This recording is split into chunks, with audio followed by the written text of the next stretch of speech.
I definitely think that I'm the type of person who's given myself the chance and the opportunity to explore myself, you know, and explore the things that I love and enjoy. And I'm not prohibited by anything, you know. I don't have any like set limitations in my mind about the things that I can achieve, or I don't look at what other people have done to sort of like hone my path or anything like that.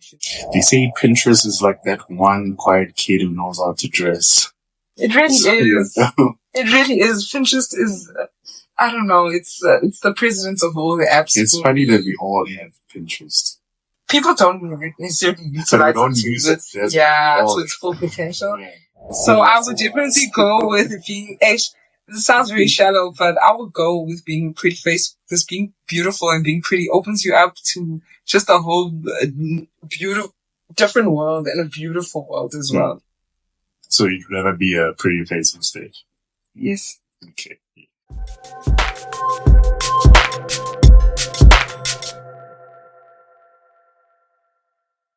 Welcome back to another episode of Sounds Good Enough. Today I have a billionaire, Nekita herself. The people who are watching and would like to know who is Nekita without an age. Yes. Who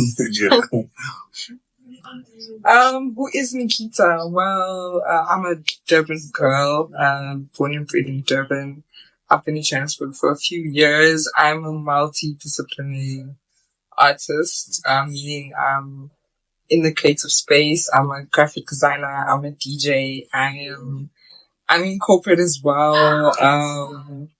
So I juggle a few things, a few hats, in the creative and digital space. Yeah. Yes. Yes. Okay.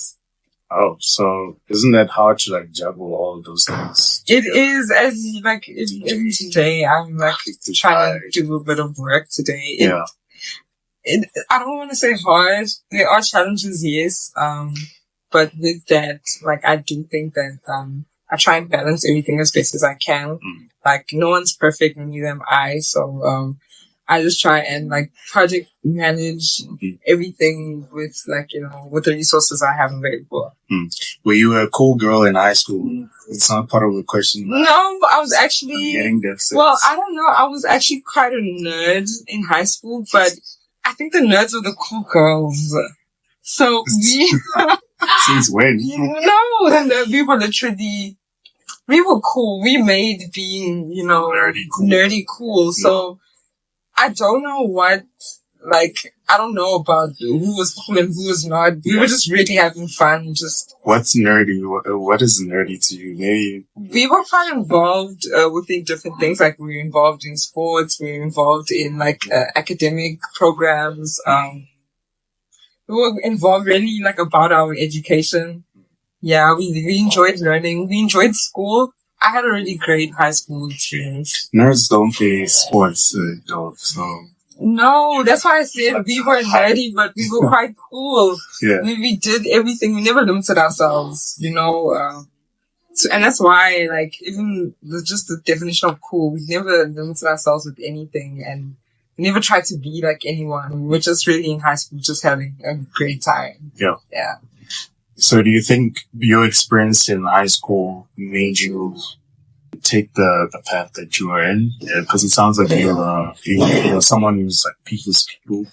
I think it's been quite a journey to get to where I am right now. I don't think I initially knew the answers when I left high school. Yeah. I don't think I was guided into like the part that I'm in right now.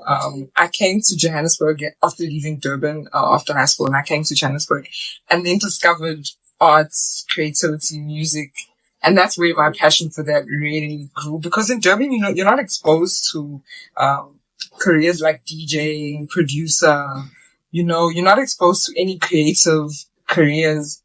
Like, you know, you're just told, you know, you need to go to school, you need to go to university, and then you need to be a doctor, a lawyer, a chartered accountant, you know?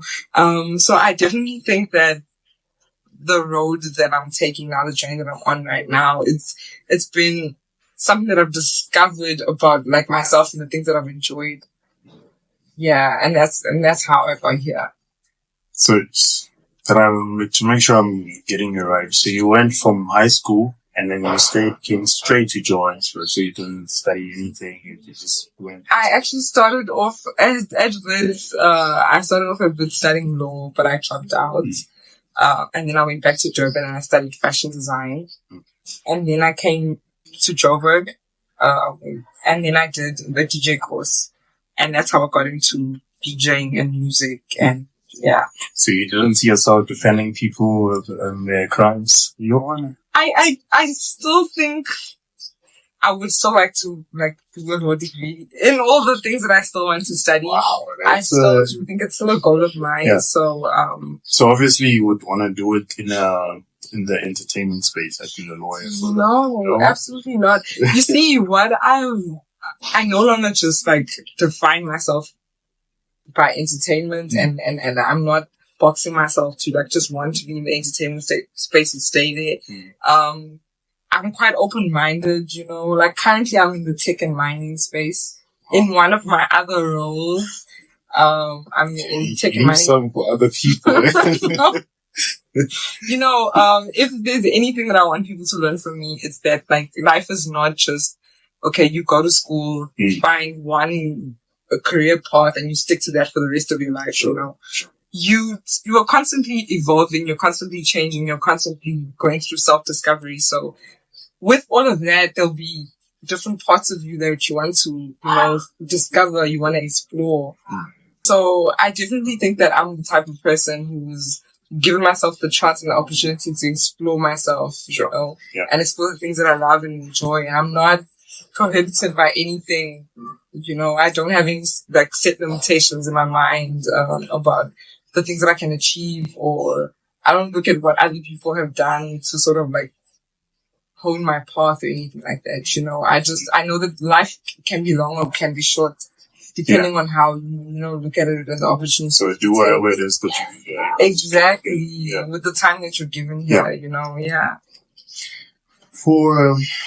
just want to go back to your DJ days. Right? You yes, the hip hop DJ. It wasn't even that long ago. I was literally still playing hip hop in 2 months ago. But yes, I go by the name in my hip hop alias. I go by the name Nekita.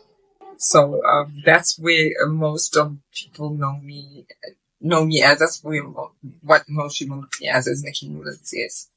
For someone who's never been on stage, who's never DJed, how does it feel like being on stage? Can you just describe? Look, I was always nervous. I won't lie. I know I may seem very out there, outgoing, whatever, but being on stage was really terrifying for me. I was always nervous, especially the people in the crowd that I know. I was just... So if you're in the crowd of people that you know, you feel more nervous. Yeah, I feel so much pressure. I always felt, oh my gosh, all the pressure's on now, especially because people had seemed to always go for hip hop DJs when they bashing the DJs, It's a popular thing to bash the hip hop DJ and oh my gosh, you guys are not playing the latest music, or you guys are not playing the South African music. It was always just complaints, So I always felt their pressure, and it was complaints from people that I knew. So I sort of always felt that pressure to, make sure that I'm entertaining. Because with hip-hop, you've got to entertain so many different tastes within the room, There's certain people who like old school. There's certain people who like trap. There's certain people who like commercial hip-hop. There's certain people who like underground, There's certain people who like the girls and, the female rap girls. So you literally need to try and cater for all those people, as opposed to other genres where it's just a genre, it's just dance. Yeah. And it's just, dance music, and you're not trying to cater for so many subgenres within the category, So I did find that to be something that, was a bit challenging, and I always wanted to make sure that everybody was entertained, because you're there to provide a service, You're there to entertain the crowd. But to answer your question, how does it feel? It feels exhilarating. all eyes are on you at that moment. And, yeah, if you're there just to honestly have fun and you're not putting pressure on yourself, yeah, you have a great time in sort of the crowd. Okay. So the more relaxed you are, the better. The more fun you have, the better. For you, it's more fun on just strangers than. Oh my gosh, strangers! I had the most fun with strangers, and when it was people that I didn't know, or people who were not sort of DJs or people in the industry, you know, it's people who are leaving their houses and their homes to come and purely dance and have fun and have a good time. So, do you feel reluctant to invite your friends? Oh no, I've had such a great support group of friends, you know. My friends didn't always enjoy my genre. Cause hip hop is like a quiet taste, or it's a niche genre within South Africa. Yeah. So not everybody enjoyed hip hop, but my friends would still come out with me, which I really appreciate. Yeah. Yeah. No, I mean, hey, if you have good friends, at least you have people that won't bring sense. And I don't know, I think it's good to also have them criticize you to some extent. Definitely. And they always did, yeah. Now you have like a balance of, I'm sure now when you play the sets, you'd mix all sorts of subgenres. Like you know when to switch to trap, you know when to switch to. Definitely, I definitely think within hip hop you need to be as versatile as possible. Yeah. Because it also extends the type of gigs that you're able to get. You know, there's been like a resurgence of R&B as well. R&B's definitely it's like now within the chat. So knowing how to go from R&B to Afrobeats is not really technically hip hop, but it's just another genre, and you sort of need to be multi-skills within hip hop because technically it's not easy. Have you seen, do you know 21 Savage? Oh, I love 21 Savage. Have you seen his videos of his live videos? Singing and listen, everyone loves R&B. Yeah. Everyone loves R&B because also a lot of the R&B hits are like timeless, you know. So I don't think R&B ever escaping. So I love the resurgence of the parties that are around the city, R&B, trap soul parties, you know, old school parties, you know. Okay, so 2 months ago you were playing hip hop, and now you moved to a different genre. Yes, it's an alter ego that I came up with in 2021, where I essentially wanted to be myself and not be Nicki Nugans anymore. And I love house. That's where I started my journey as a house DJ. I learned DJing via house music, you know. Yeah. Hip hop was something that I taught myself along the way, but I started off playing house, and in 2021, I decided that no, I'd really like to explore that more. And I'm working on music. So I never released, even though I had hip hop music, I never released any of it. But it just didn't feel right, you know. But the house music is something I want to do. Hip hop music that you've produced and people are rapping out. Yes. When are we gonna get it? Oh my gosh, that may never come out, and that's actually so sad. Why don't you Maybe I'll just drop it on SoundCloud. Yeah. I don't know if the artists would be happy with that, but maybe I need to speak to them and find out if that's something that I could do as just like a parting gift to everyone, you know. Or just have them have the songs themselves. They can put it out on the... If they want the songs, right? That's a great idea. And then the ones that they don't want, you can just shove it into SoundCloud. And the SoundCloud, especially hip-hop, is currently, like, 2024 has been such a great year for hip-hop SoundCloud. I discovered a lot of artists on SoundCloud, so I wouldn't be surprised if SoundCloud is the platform. So I will look into that. No, do it. Okay. As just an exclusive, you guys are gonna be getting new music. Okay. As a DJ, right? Yes. I was actually asking someone about having quite a lot of DJs. Yes. Now, like, there's always like new DJs booming out, and people quite complain about it. I remember with Tuli Pongo and they had like a group thing and people were kind of charming them. Yeah. How do you avoid that? How do you become a unique DJ amongst the rest? I think that's also why I had chosen to be a trap DJ. Was because I wanted to be different. Yeah. And there were not many female trap. There weren't any that I knew actually at the time because my entire model was built around playing the latest new music, making new limbs, you want to introduce new music, new sounds to the crowd. So, I knew that people knew that if they booked me, you could expect me playing something that just dropped today, So you definitely need to find essentially what your niche is and what you love, because that's important. I mean, because if you try and copy somebody else, you're not really giving people the authentic you. You're not giving anybody anything new as well, and people are going to they're going to be like, okay, cool, but this person is just copying everything that so and so has done. So essentially I would just be like, just try and find gaps in the market that you feel like you can fill. That's what's important. Try and find things that you can do that nobody else is doing already. Okay. Even though that may sound like it's hard. Yeah, but how do you do it? Let's say I'm a female. I want to get into, being a female trap DJ, and then there's the likes of you who have already dominated that area. If I come in, even if I do try something, how do I become different? Because there's already someone who's doing the trap.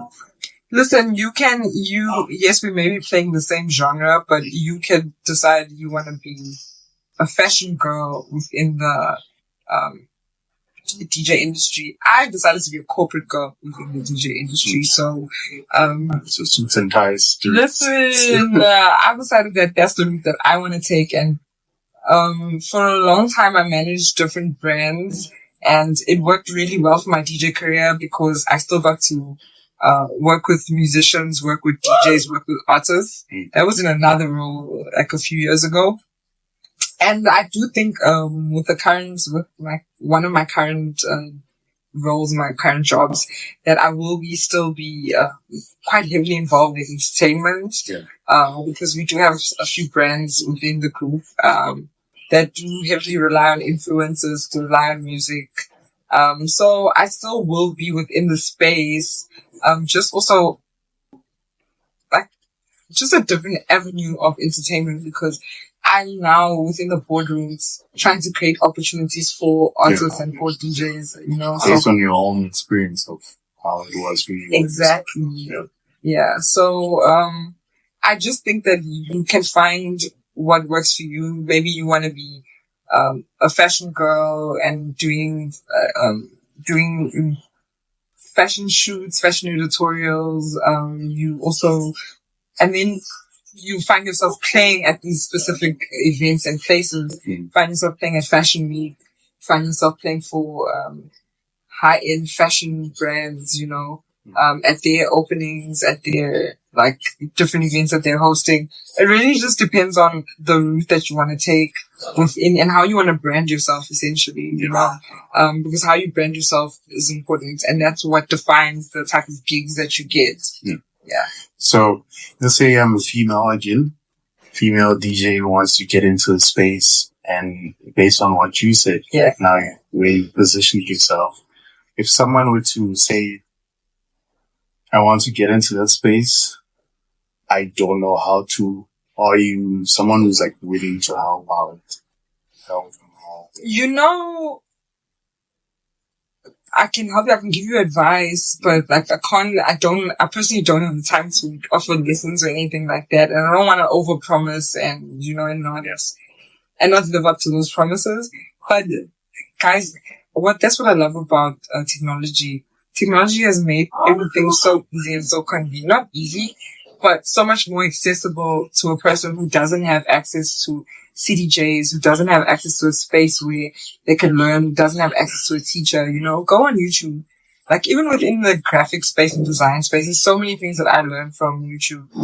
So many platforms that are trying to teach you things that you can learn within your own time, so that you don't need to rely on a DJ school, or you don't need to, and not to say that those places and those spaces aren't relevant, but you really have the power, like, within your hands, technology has given us all, accessibility to information. So, I really would tell anybody that the first step is to empower yourself with information, Sure. Learn the ins and outs of just the game, your surroundings where you are, the locations where you could have, sessions, locations where you could have possibly your first gigs, network on social media, because if maybe you don't have access to actually going out there and being around other DJs, you're sitting in, like, quite far out, and you're not in the city. Yeah. So definitely use the internet to your advantage. Use social media to advantage, different platforms. YouTube is here to really, like, save you, the time, and the effort and the expenses as well. Hey guys, I hope you're still enjoying the episode. If you haven't yet, please like, subscribe, and do all the good YouTube stuff. But without wasting any time, let's get back to the video. As a woman of many flavors, many genres, many different breeds, you are also the head of Digital X Unparalleled Media. Yes, I'm the head of Digital at Unparalleled Media. It's a marketing digital agency that, an in-house digital agency for a group of companies. Okay. So we have a few companies within the chain, and we are the in-house marketing team for the companies. Yes. Okay, so you guys run the marketing part of the company. Yes. So instead of those companies outsourcing their marketing, and within the marketing you would need graphics, running your website, coming up with campaigns, doing SEO, digital media, PR. In this, eh? Like, everything, even with the SEO, Yes, this is the marketing take, and yes, I also quite love the take. Yeah. I really enjoy learning new things. Okay. And because it works really well within the digital marketing space, because it's ever changing. Social media in its own is forever changing, so you sort of need to keep up with trends, you need to keep up with, I know that things were mentioned about TikTok and whatever, but that's not, when we talk about trends, it's not TikTok trends you're keeping up with, it's keeping up with, how to market your business and how to market your brand on the different platforms, discovering who your target audience is, discovering how to speak to that audience, using the right channels to speak to the audience. So essentially those are the things that we brainstorm and come up with for the company. Which social media platform do you find to be more enjoyable for you? I love Pinterest so much, but that's also because I'm a very visual person, and I think everything starts visually. So I have inspiration coming from Pinterest, and that's how I'm able to, also with my team, draw ideas from how things look visually, and then we make a plan and a strategy to see how we're going to get to those things, Obviously, you want to add your own flavor, you want to add your own creativity. So it's taking inspiration. It's not really copying or trying to be any, Sure. like things that we see. Yeah. Yeah. They say Pinterest is like that one quiet kid who knows how to dress. It really is. It really is. Pinterest is, I don't know, it's the president of all the apps. It's funny that we all have Pinterest. People don't necessarily utilize it. To its full potential. Yeah. Pinterest isn't there for you to show off or for you to, there's no commentary, there's no opinions, it's essentially just know-how, information. Like, you could learn things on Pinterest as well, learn how to do graphics better. You can learn how to cook. You could learn how to do. You can learn how to cook on Pinterest. Oh. You can learn recipes. You can learn DIY things. You can learn Photoshop. How to become better at Photoshop. How to become better graphic designer. How to become a coding. You can learn it on Pinterest. It's crazy. Wow. So do you think that the Instagram would have been better if it was like Pinterest in a way? But I guess Instagram has its space, and Instagram is also another amazing app that I quite enjoy. And also very aspirational. What I love about Instagram is you can be inspired by people, Also, it works really well in the brand space because essentially brands need to sell. True. And way better to tell your story than on Instagram. Yeah. Okay. Just as an icebreaker, we're gonna play a little game. Okay. Yeah. Okay. So, would you rather questions? 3 questions. Okay, cool. The first one is: would you rather be a famous DJ and everyone loves you, right? Yeah. Or be a ghost producer and obviously, be a famous DJ but everyone hates you. Like, okay. You're always getting, or be a ghost producer and everyone loves you. Definitely ghost producer. Yeah. Definitely ghost producer. I think if I had the skills at the beginning of my career to create beats and to, sort of create music from scratch, I would have chosen that. But there's no regrets. But that's essentially something that I still would like to have the knowledge of, knowing how to do. And that's making my own beats. And even if I have to do it as a ghost, as a pseudonym, as with nobody knowing me, yeah, I think that would be pretty cool. Quick side note, I actually used to make music. A lot of people don't know this. Listen, please drop the link. Drop the link right now in this. I do actually have a SoundCloud. Like, I have beats on there. I have rap songs. Okay, that's so cool. Yeah. Were you rapping on the song? Yeah. Shout out there on multi skills, making the beats, doing the rap also. Yeah. So I actually enjoyed the production side of it. Yeah. And I would like to say, because sometimes on YouTube, I'll just watch like a video of someone just making a beat. I'm like, it's so easy for people to make beats. For us during then, like, it was hard, like, just to find tags and, But now it would only be like that one kid would have all these things and then you'd be just weird about it. Like, sharing it. Like, you keep it, but now you can just find it anywhere. Are you still making beats? Oh, the last time I made a beat was like 2015, maybe. You don't think you'd ever go back to? I don't know. I think maybe like later on in life, I'm just a dad, just chilling in my little room there with some PCs and whatnot. I'll do that. Okay, that's impressive. Yeah, it's something that I used to do. And the second question, this one is, okay, would you rather be a pretty face on stage or be skilled but constantly be called ugly online? Oof, that is a really tough one. Firstly, nobody is ugly in the eyes. But yeah, sure. Yeah.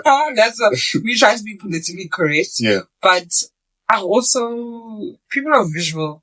And, when you, just besides being visually beautiful, when you look good, because you can bypass the visual aspects of things, like in terms of facial features and whatever. You could do things to make yourself attractive looking, and people just treat you better when you look good. Okay. So I would definitely go with being, this sounds very shallow, but I would go with being pretty face, because being beautiful and being pretty opens you up to just a whole beautiful, different world and a beautiful world as well. So you'd rather be a pretty face on stage? Yes. Okay. You're very first. Okay, so the last one is, would you rather be able to pause moments or rewind moments? Oh, definitely pause moments. Sometimes you want specific moments to last just a little bit longer. Yeah. I don't want to redo it. No, I wouldn't necessarily want to I love my life, hey? And I sometimes wish that when I'm experiencing something, I just sometimes I could just pause and just have that moment, you know, so I could actually really embrace and take everything in. Yeah, but forward always. We're not rewinding for anything anymore. Yeah. So there's no moment in your life where you feel like you went back and changed this one? No, everything happens as it should, you know, as sometimes some things were painful. And I needed to go through those things. Sure. In order to move forward. Cause sometimes it's only pain that teaches you. Sometimes you need that pain because the pain is going to teach you. Because when you didn't have pain, you know, you keep going back to the same toxic habits, repeating the same mistakes. But when you go through something painful, it applies that shock value and it really resets your entire system. So yeah, I advocate for moving forward. I advocate for painful things because if you didn't have pain, you also wouldn't know the amazing, beautiful moments that we experience. Yeah. Okay. Second last question as we wrap this up. Thanks for watching, guys. You seem like you are very, how can I say, like a very busy woman. But what's the one thing that you'd say people, if right now I'm sitting and I need someone for a specific and they're calling you, what's the one thing that they'll call you? I'm literally the plug. I am the plug for a lot of my friends. So a lot of my friends and people who know me would call me to find out information or to be plugged with something or someone like, hey, Nikki, I'm looking for someone who does this, or I'm looking for a person who does that. So I'm literally like the plug for a lot of my friends and acquaintances. So yeah, that's what people call me for. They call me to be plugged because essentially I plug people as well. So yeah. Okay. So they should call you Nekita Tracks now. Listen. Okay. Alright. Last question as we wrap this up. Yes. What would you like to leave for people who are watching? Like a last little inspirational or something you've learned in your life that they can take with. Like, just dream bigger, hey? Especially when it seems crazy and when it seems like unachievable. It needs to like scare you and scare those around you, but also don't necessarily share things with everyone, you know? Sure. Don't let other people limit you in terms of what they think you can and cannot achieve. Yeah. Just go for it. Start with what you have. Research, try and find out things, you know, and you work your way. Everything's a journey. Like you're not going to make a decision today and it's going to transform your whole life in a few seconds. It doesn't work like that, you know? Yeah. So it's baby steps, but essentially always dream the most absurd things, the most crazy, out of this world things, you know, all of those things are possible. Sure. Yeah, that's it. That's really what I want people to know, because that's essentially how I operate. And I just wish I dreamed bigger when I was younger, you know. I wish I never But I mean, you're still young, aren't you? Yeah, I'm getting older, but I'm young at heart, definitely. And still dreaming big, still going for, you know, still going for things that seem, out of this world, you know. And I'm grateful for that. I'm grateful for the ability to dream bigger. Yeah. You know, I would say it's not too late to dream bigger. And also to just be about your life. Sure, we're pushing it to a certain age, but it's never too late. Ever, you know, especially, you know, in hip hop, you know, some of the greatest hip hop musicians and rappers achieve things after like 35 and going towards their 40s. So that's the same also in the corporate world as well. That is also true. People, when you reach your 35, that's when you're secured financially. Yeah. So don't let age limit you. No. Yeah. Just go for it all. Yeah. Okay. Anyways, thanks for coming. Thanks for having me. This was great. I loved this. I love, you know, even when I went onto, your platform and I saw the type of conversations you were having and, type of questions you were asking people. I was like, no, man, I really believe in this, and this seems like a very insightful and inspiring platform. And I'm like, yeah, you definitely will be tuned in. Thank you. Yes. Thank you. Shout out. Anyways, guys, thanks for watching. Try to do that. So.